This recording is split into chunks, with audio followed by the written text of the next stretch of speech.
খুব সাধারণভাবে বলি, বাস্তব চিত্র, বাস্তব অবস্থাকে অস্বীকার করতে পারেন না। সুপ্রিয় ভাই এবং বোন, বলুন এনআরসির আতঙ্ক আপনাদের মধ্যে আছে না নেই? যদি না থাকে কিছু বলবো না। আছে? এনআরসির আতঙ্ক আছে, সিএএনপির আতঙ্ক আছে। আর এই 2021-এ যেভাবে অমিত শাহ আর দিলীপ ঘোষ হুঙ্কার ছাড়ছেন, আমরাও মনে মনে ভাবছি 2021-এ যদি বিজেপি ক্ষমতায় চলে আসে তাহলে আমাদের মুক্তি নেই। কি বলছেন? এনআরসি, এনআরসি, এনআরপি, এনআরপি আর সিএ এসব হবে, এসব করবে, তখন হয়তো আমাদেরকে ভারত থেকে তাড়াবে। সুপ্রিয় ভাই এবং বোন, আমরা এসব শুনছি, দেখছি, আতঙ্কগ্রস্ত হচ্ছি, কিন্তু কেন আতঙ্কগ্রস্ত এসব আমরা একবার ভাবছি না। আচ্ছা, আপনাদের একটা কথা বলি, আমাদের নরেন্দ্র মোদী যদি বলেন আসামে এনআরপি হয়েছে, এনআরসি হয়েছে বা সিএ যে লাগু করতে যাচ্ছি, এগুলো সব প্রত্যাহার করে নিলাম, প্রত্যাহার করে নিলাম, বলুন কোন মুসলমান বা কোন ভারতের নাগরিক চিন্তিত হবে?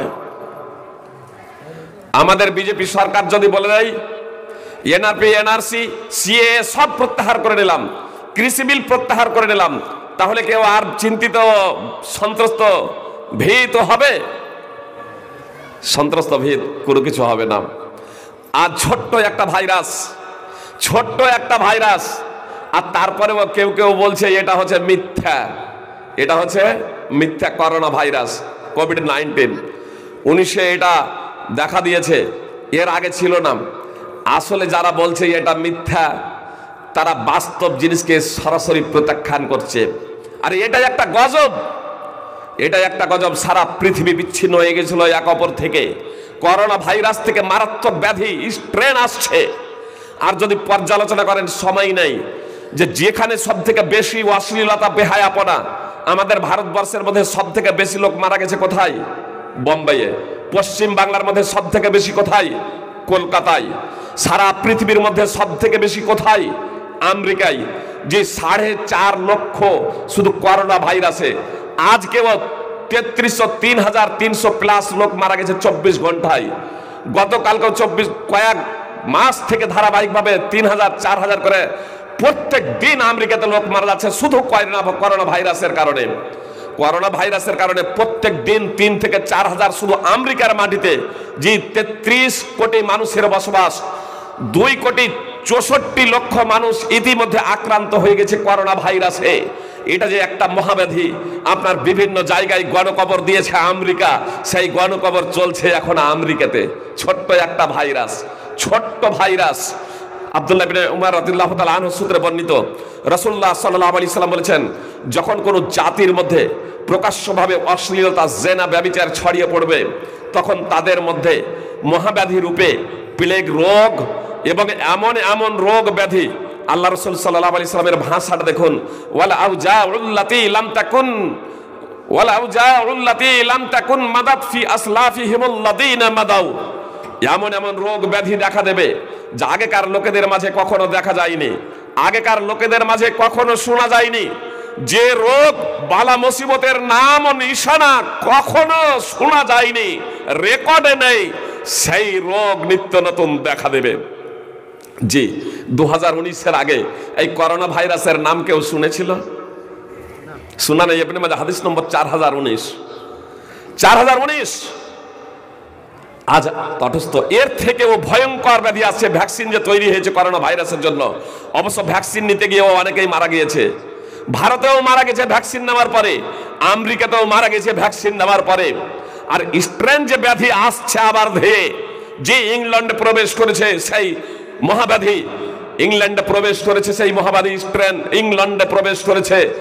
এটা আবার করোনা ভাইরাসের যে ভ্যাকসিন, এই ভ্যাকসিনে কাজ হবে না, এর থেকেও মারাত্মক ব্যাধি। কেন আসছে সব? আচ্ছা, আমি আপনাদের বলছিলাম, যেহেতু টাইম খুব সংক্ষিপ্ত, এজন্য এসব বিস্তারিত আলোচনা করে আমি সময়টা শেষ করে দিচ্ছেন। একটা গঠনমূলক তথ্য আপনাদের সম্মুখে পরিবেশন করতে যাচ্ছি, যাতে আমরা পার্থিব জগতে মাথা উঁচু করে দাঁড়াতে পারি এবং আমাদের ভয় দূর হয়ে যায়। আমরা বাড়ি নিয়ে চিন্তিত আছি না নেই? আমাদের জমি জায়গা নিয়ে চিন্তিত আছি না নেই? তাহলে আমরা এমন কি কাজ করলে আমরা জমি জায়গা নিয়ে চিন্তামুক্ত থাকবো? সুপ্রিয় ভাই এবং বোন, আমাদের বিজেপি সরকার মাননীয় নরেন্দ্র মোদী যদি বলে দেন ভারতের মাটিতে যারা জন্মেছে তারা সবাই ভারতীয়, তো ভয়ের আর কোনো কারণ থাকবে? মাননীয় নরেন্দ্র মোদী বা বিজেপির থেকে কি আল্লাহ তাআলার ক্ষমতা কম? কি বলছেন? আল্লাহ তাআলার ক্ষমতা কি বিজেপি নরেন্দ্র মোদী থেকে কম? তো বিজেপি যদি বলে দেয় ভয়ের কোনো কারণ নেই, মাননীয় প্রধানমন্ত্রী নরেন্দ্র মোদী যদি বলে দেন ও মুসলমান ভয়ের কোনো কারণ নেই, ভারতে যারা জন্মেছে তারাই ভারতের নাগরিক,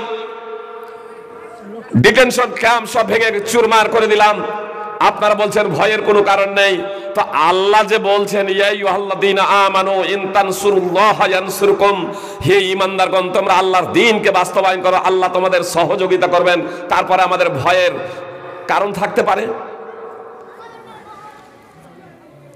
আমরা কিন্তু ভীত সন্ত্রস্ত কেন? আমার এটা কথা ব্যক্তিগত কথা নয়, সূরা মুহাম্মদ 47 নম্বর সূরা 7 নম্বর আয়াত তাফসীর সহ দ্রষ্টব্য। আল্লাহ বলছেন ঈমানদার হে বিশ্বাসীগণ, হে মুসলমানগণ, এক কথা হে মুসলমান, হে মুসলিম সমাজ, তোমাদের ভয়ের কোনো কারণ নেই, তোমরা আল্লাহর দ্বীনকে বাস্তবায়ন করো, আমি তোমাদের সাহায্য সহযোগিতা করব। যে আল্লাহ তাআলা সাহায্য সহযোগিতা করেনি, কিভাবে সাহায্য সহযোগিতা করেন এই বিষয়টা একটু মনোযোগ দিয়ে শুনুন, যে আল্লাহ তাআলা কিভাবে সাহায্য সহযোগিতা করতে পারেন। ইব্রাহিম আলাইহিস সালাম আল্লাহর দ্বীনকে বাস্তবায়নের জন্য সার্বিক প্রচেষ্টা চালালেন। দীর্ঘ ইতিহাস আছে, খুবই সংক্ষেপে আপনাদের বলি। ইব্রাহিম আলাইহিস সালাম তাওহীদের প্রতিষ্ঠার জন্য আন্দোলন করলেন, সংগ্রাম করলেন। তার পিতা তার দুশমন হলো, তার সমাজ তার দুশমন হলো, তার দেশ তার শত্রুতে পরিণত হলো। তার দেশের রাষ্ট্রনায়ক নমরুদ সেনাবাহিনীকে নির্দেশ দিল, বিশাল অগ্নিকুণ্ড জ্বালিয়ে ইব্রাহিম আলাইহিস সালামকে সেই অগ্নিকুণ্ডে নিক্ষেপ করে দিয়েছিল। বলো না আগুনের বৈশিষ্ট্য হলো জ্বালিয়ে পুড়িয়ে ছারখার করে দেওয়া। ইব্রাহিম আলাইহিস সালামকে জ্বালিয়ে পুড়িয়ে ছারখার করে দিয়েছিল? জি না। কেন করেনি? আল্লাহ তো বলেছেন ঈমানদার তোমরা আল্লাহর দ্বীনকে বাস্তবায়িত করো, প্রতিষ্ঠিত করো, আমি তোমাদের সহযোগিতা করব। ইব্রাহিম আলাইহিস সালাম আল্লাহর দ্বীনকে বাস্তবায়নের জন্য সংগ্রাম করেছেন। আর আল্লাহ তাআলা এজন্য এই আগুনকে নির্দেশ দিলেন ইয়া নারুকুনি বারদান ওয়া সালামান আলা ইব্রাহিম, হে আগুন ইব্রাহিম আলাইহিস সালামের জন্য শান্তিদায়ক ঠান্ডায় পরিণত হয়ে যাও। সূরা আম্বিয়া 21 নম্বর সূরা 69 নম্বর আয়াত। আল্লাহ তাআলা আগুনকে নির্দেশ দিলেন ইব্রাহিম আলাইহিস সালামের জন্য শান্তিদায়ক ঠান্ডায় পরিণত হতে। অর্থ আয়াতের তাফসীর সহ দ্রষ্টব্য। আগুন সার্বিকভাবে শান্তিদায়ক ঠান্ডায় পরিণত হয়নি, ইব্রাহিম আলাইহিস সালামের জন্য বলেছেন।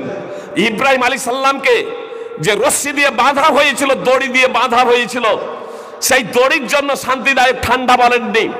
তাতে তো মুশরিক নমরুদের সেনাবাহিনীরা কষ্ট দেওয়ার জন্য বেঁধে তাকে আগুনে পুড়িয়ে ছারখার করে দেওয়ার জন্য বেঁধে আগুনে নিক্ষেপ করেছিল। আগুনের পাওয়ার ও ক্ষমতা দেখুন। ইব্রাহিম আলাইহিস সালামের জন্য তো শান্তিদায়ক ঠান্ডায় পরিণত হচ্ছে, ইব্রাহিম আলাইহিস সালামের পোশাকের জন্য তো শান্তিদায়ক ঠান্ডায় পরিণত হচ্ছে, যে ইব্রাহিম আলাইহিস সালাম উলঙ্গ হয়ে যাচ্ছেন না। কিন্তু ইব্রাহিম আলাইহিস সালামকে যে দড়িতে বেঁধে রাখা হয়েছিল সেই দড়ি পুড়ে ছাই হয়ে যাচ্ছে। সেটা কষ্টের জন্য তারা বেঁধেছিল, সেই দড়ি পুড়ে যাচ্ছে। আল্লাহ তাআলা কত মহা শক্তিধর, সেই মহা শক্তিধরকে আমরা ভুলে গিয়েছি। সুপ্রিয় ভাই এবং বোন, খুবই সংক্ষিপ্তভাবে ঘটনাটা শুনুন। আমাদের যে অবস্থা, আমাদের অবস্থাটা, ভারতবর্ষের অবস্থা যদি পর্যালোচনা মূল্যায়ন যদি করব মনে করেন, তাহলে আমাদের ভারতবর্ষের অবস্থাটা মুসা এবং ফিরাউনের অবস্থার সাথে মিলে যাবে। মুসা তখনও জন্মগ্রহণ করেননি, যে ইতিহাসের দিকে আপনাদের নিয়ে যাচ্ছি। ফিরাউন জানতে পারলো যে বানি ইসরাইল পরিবারে এক এমন পুত্রের জন্ম হবে যার মাধ্যমে আমার সাম্রাজ্যের পতন হবে এবং আমিও ধ্বংস হয়ে যাব।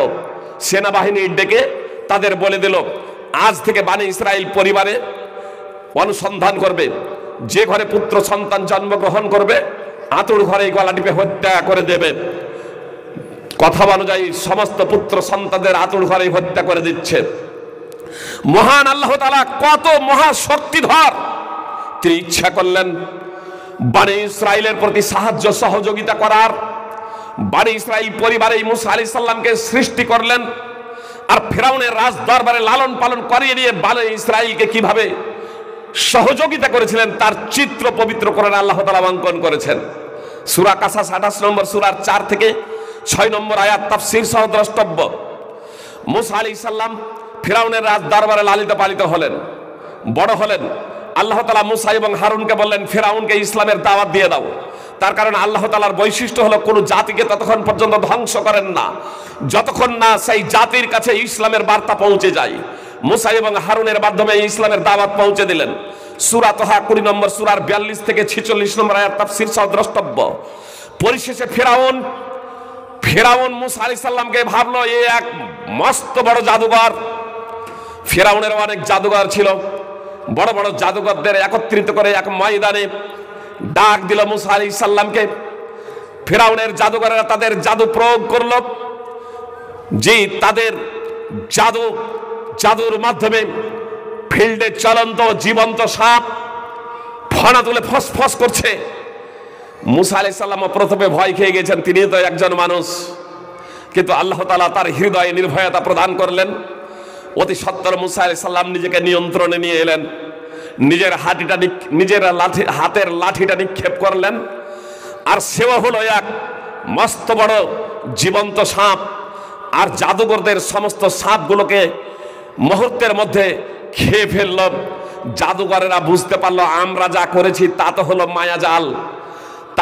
মায়াজাল, কিন্তু মুসা আলাইহিস সালাম যা করেছেন এটা সত্যি মহান স্রষ্টার পক্ষ থেকে এক অলৌকিক নিদর্শন।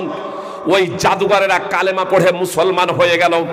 আর ফেরাউনের স্বৈরাচারী সৈন্যরা, চামচারা, সাংসদেরা বলতে শুরু করলো ফেরাউনকে, আপনি কি মুসা এবং তার জাতিকে পৃথিবীতে সন্ত্রাস সৃষ্টি করতে, জঙ্গি কার্যকলাপ সৃষ্টি করতে, ফিতনা ফাসাদ ছড়াতে ছেড়ে দেবেন?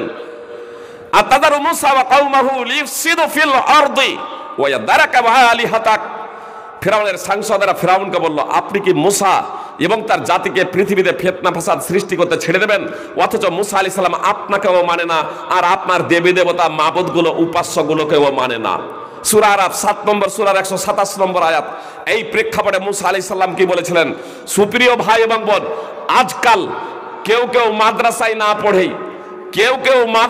না পড়েই 2-4 খাতা বই পড়ছে, বাংলা কোরআনের একটু অনুবাদ পড়ে নিচ্ছে, আর তারপরে বলছে আমাদের জিহাদ করা লাগবে। জি, মুসলিমদের উপরে জুলম নির্যাতন হচ্ছে, আমাদের এবার অস্ত্র ধারণ করতে হবে, এই বলে তারা চিৎকার করে। তারা সোচ্চার হয় মাদ্রাসার বিরুদ্ধে, উলামায়ে কিরামের বিরুদ্ধে। এভাবে আজ মুসলিম জাতি এর মেরুদণ্ড ভেঙে গিয়েছে বলা যেতে পারে। সারা পৃথিবীতে মুসলিম জাতিকে সন্ত্রাসী, জঙ্গি বলে আখ্যায়িত করা হচ্ছে। সুপ্রিয় ভাই এবং বোন, আমি আপনাদের বলতে চাই, এই প্রেক্ষাপটে মুসা আলাইহিস সালাম কি বলেছিলেন, জাতিকে কি বললেন, তার কারণ অত্র আয়াতে আছে। সূরা 7 আরাফের 7 নম্বর সূরার 127 নম্বর আয়াতে, যখন ফিরাউনের সাংসদেরা, চামচারা, সৈন্যরা ফিরাউনকে বলেছিল মুসা আলাইহিস সালাম এবং তার জাতিকে আপনি পৃথিবীতে বিপর্যয় সৃষ্টি করতে ছেড়ে দেবেন, অথচ মুসা আলাইহিস সালাম আপনাকেও মানে না, আপনার রব, আপনার দেবী দেবতা মাবুদগুলোকেও মানে না, তখন ফিরাউন সমষ্টি ধারণ করে বলেছিল আমি তাদের উপরে ক্ষমতাধর, আমি তাদের নারীদেরকে, আমি তাদের মহিলাদেরকে, মেয়েদেরকে জীবিত রাখবো, আর তাদের পুত্র সন্তানদের হত্যা করব। এই অবস্থায় মুসা আলাইহিস সালাম নিজের জাতিকে কি বলেছিলেন, বনি ইসরাইলকে কি বলেছিলেন? মুসা আলাইহিস সালাম বলেন, ইস্তাঈনু বিল্লাহি ওয়াসবিরু, তোমরা আল্লাহর কাছে সাহায্য প্রার্থনা করো, ধৈর্য ধারণ করো। ইন্নাল আরদা লিল্লাহ, নিশ্চয় পৃথিবীটা আল্লাহর। ইউরিথুহা মাইয়াশাউ মিন ইবাদিহি ওয়াল আকিবাতু লিল মুত্তাকিন, নিশ্চয় আল্লাহ তাআলা, নিশ্চয় পৃথিবীটা আল্লাহর। আল্লাহ তাআলা যাকে ইচ্ছা এই পৃথিবীর উত্তরাধিকার বানান, পৃথিবীর ক্ষমতা প্রদান করেন। ওয়াল আকিবাতু লিল মুত্তাকিন, আর শুভ পরিণাম তো হলো আল্লাহওয়ালাদের জন্য, আল্লাহ ভীরুদের জন্য, যারা আল্লাহর বিধিনিষেধ মেনে চলে তাদের জন্যই হলো শুভ পরিণাম। সূরা আরাফ 7 নম্বর সূরার 128 নম্বর আয়াত। মুসা আলাইহিস সালাম কি বলতে চাইলেন? মুসা আলাইহিস সালাম বললেন যে বনি ইসরাইল, তোমরা আল্লাহর কাছে সাহায্য প্রার্থনা করো, ধৈর্য ধারণ করো। তার কারণ আজকে যে ফেরাউন মিশরের একচ্ছত্র নায়ক, এটা আল্লাহর ইচ্ছা। আরো স্পষ্ট করে বলে যে আল্লাহ তাআলাই ফেরাউনকে শাসক বানিয়েছেন, তোমাদের কর্মের কারণে, তোমাদের আচরণের কারণে তোমরা প্রকৃত ইমানদার হয়ে যাও, তোমরা প্রকৃত মুসলমান হয়ে যাও, আল্লাহ তোমাদের ক্ষমতা প্রদান করবেন। যে মিশরে দুটো জাতি বসবাস করত, একটা ছিল বানি ইসরাইল, দ্বিতীয় ছিল কিপ্তি। কিপ্তির সংখ্যা অনেক, তারা ছিল সংখ্যাগুরু, আর বানি ইসরাইল ছিল সংখ্যালঘু। বানি ইসরাইলের সংখ্যা অনেক কম। ভারতে মুসলমানদের সংখ্যা কম না বেশি? ভারতে মুসলমানদের সংখ্যা কম আর অমুসলমানদের সংখ্যা বেশি। তো এই চিত্রটা ফেরাউনের চিত্রের সাথে কিছুটা মিলছে না? মিলছে না? এজন্যই মিলছে যে ফেরাউনের মতো রক্ত পিপাসু অত্যাচারী পৃথিবীতে আদৌ জন্মগ্রহণ করেনি, কিন্তু সংখ্যার দিক দিয়ে মিলে যাচ্ছে যে ফেরাউন কিপ্তিদের নানা ধরনের সুযোগ সুবিধা দিত, সংখ্যাগরিষ্ঠদের নানা ধরনের সুযোগ সুবিধা দিত, আর আপনার যারা সংখ্যালঘু ছিল তাদের উপরে জুলম নির্যাতন করত। এত বড় জালেম অত্যাচারী তো আমাদের ভারতের প্রধানমন্ত্রী নরেন্দ্র মোদী নন। কি বলছেন? তার পার্টির কিছু লোক, কিছু ব্যক্তি জুলুম নির্যাতন করছে। কি বলছেন?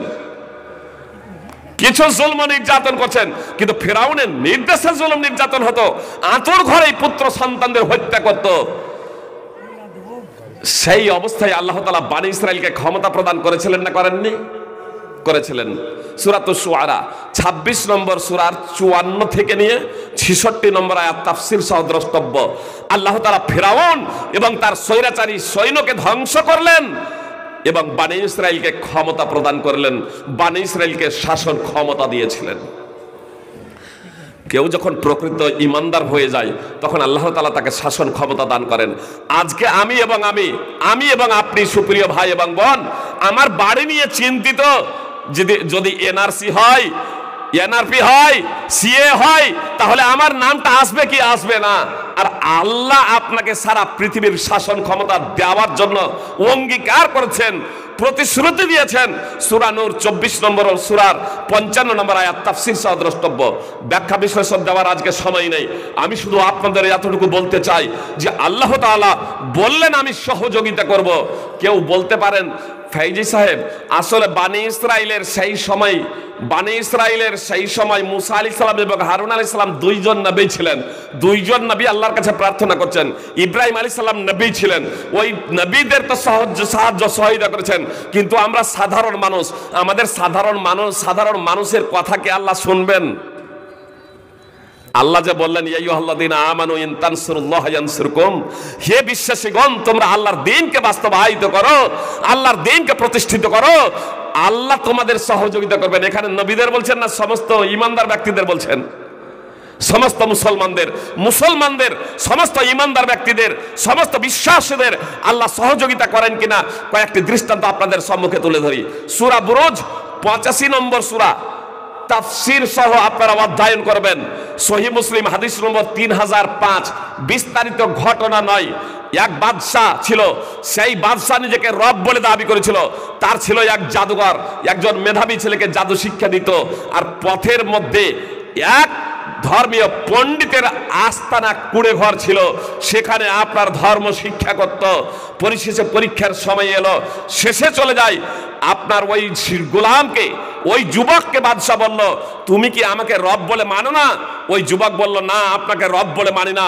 আসমান জমিন যিনি সৃষ্টি করেছেন, আকাশ পৃথিবী যিনি সৃষ্টি করেছেন, তিনি হলেন আমার রব এবং আপনার রব, সকলের রব। বাদশা ওই যুবককে পাহাড়ে নিয়ে পাঠালো কিছু লোকজন দিয়ে, বলল ওই পাহাড়ের চূড়ায় নিয়ে পৌঁছাবে, আর চূড়ায় পৌঁছে বলবে তুমি যে নতুন ধর্ম প্রচার করছো সেই ধর্ম থেকে তুমি ফিরে এসো, বাদশাকে রব বলে মেনে নাও, নইলে এই পাহাড়ের চূড়া থেকে নিক্ষেপ করে দেব। ওই যুবক আল্লাহর কাছে প্রার্থনা করলো। সুপ্রিয় ভাই এবং বোন, ওই যুবক কোন ধর্মীয় পণ্ডিত ছিল না, ওই যুবক আলেম ওলামা ছিল না, ওই যুবক নবী ও রাসূল তো দূরের কথা, ধর্মীয় পণ্ডিত নয়, সাধারণ একজন ব্যক্তি। তবে যা শিখেছে তা বাস্তবায়নের জন্য সার্বিক প্রচেষ্টা করেছে, হৃদয়ে বিশ্বাস রেখে তার বাস্তবায়নের জন্য সার্বিক সংগ্রাম করেছে, আল্লাহর প্রতি আস্থা রেখেছে। সেই যুবক আল্লাহর কাছে প্রার্থনা করলো, আল্লাহুম্মা কফিনিহিম বিমা শিত, হে আল্লাহ যেভাবে ইচ্ছে তুমি আমাকে এদের হাত থেকে রক্ষা করো। আল্লাহ তাআলা পাহাড়ে ভূকম্পন দিলেন, আর পাহাড় কাঁপতে শুরু করলো, সবাই গড়িয়ে পড়ে মারা গেল।